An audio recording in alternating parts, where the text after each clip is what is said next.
A beast with 3-foot-long horns sheathed in rock-hard keratin, and a body protected by a bony shield.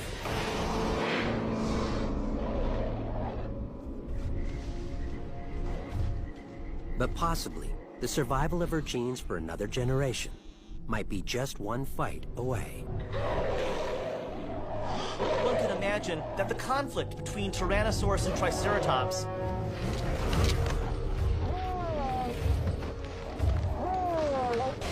Tyrannosaurus rex is stabbed in the eye. Triceratops, an herbivore, gets the best of the king of Cretaceous. The key element for any predator is to go in, make the kill, get what they need, and do it without injuring themselves. For a carnivorous predator, losing an eye could be fatal. Back at the nest, the chicks are guarded only by the male. Overhead, a Quetzalcoatl